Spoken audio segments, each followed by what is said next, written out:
On January 14th, the land woke under a pale winter sun. Mist rising from the river valleys where the Choctaw and Chickasaw once met to trade. The sound of their voices mingled with the calls of cranes, the smell of wood smoke curling over frozen water. They exchanged pelts for iron tools, beads for stories, gifts for peace. Their canoes rocking against the current that carried both memory and change. Long before the name Alabama was written on a map, these river crossings were crossroads of nations, and every trade was a treaty of survival. By the early 1700s, Mobile began to rise from its muddy banks. French settlers driving posts into the swamp, building walls against storms and tide. Flags changed, French to British, British to Spanish, Spanish to American, but the bay remained constant, a mirror for each new empire that claimed it. In 1880, in towns like Caba and St. Stephen's, settlers gathered beneath unfinished roofs, counting themselves citizens of a land still half wild. They wrote letters home about endless pine forests, about soil black and rich enough to grow anything, about hope mixed with loneliness. Children were born in log houses where the wind still spoke the language of the woods. Then came January 14th, 1861, when delegates crowded into Montgomery's capital to debate Alabama's fate. The air was thick with cigar smoke and conviction, the walls echoing with speeches for secession and against it. Some warned of ruin, others of glory. All felt the weight of history pressing close. Outside, crowds waited in the chill morning, uncertain whether they stood on the edge of victory or disaster. Farther south, enslaved workers stacked cotton on river boats, the lifeblood of an economy about to break. That day's arguments would soon harden into war,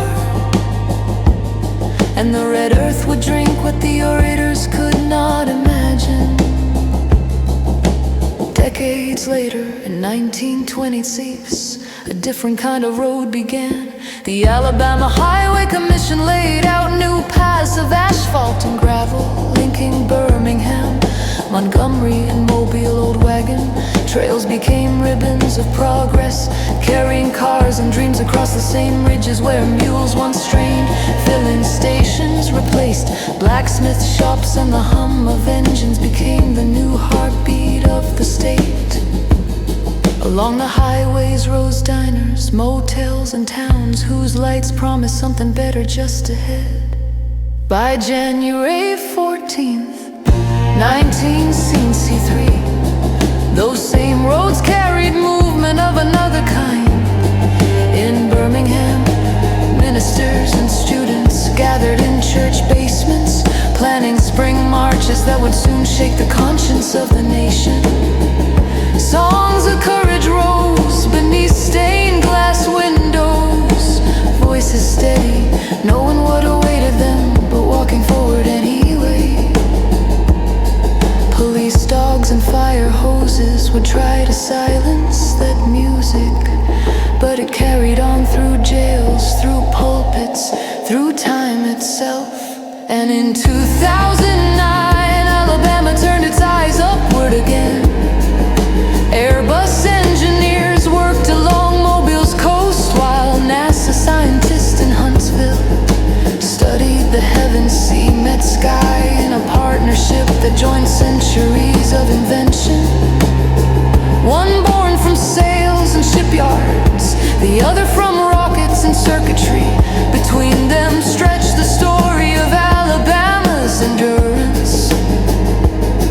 From dugout canoes to jetliners, from campfires to satellites. January 14th carries all of it, The echo of drums and the hum of engines, the murmur of debates and the roar of flight. It is a bridge between eras, a single day where past and future trade their gifts once more. The land remembers every step, every dream, every sound that rose and faded and rose again. In the stillness of winter, when the rivers breathe fog and the pines stand silent, you can almost hear it. The low, steady rhythm of a place forever rebuilding itself, forever reaching forward, forever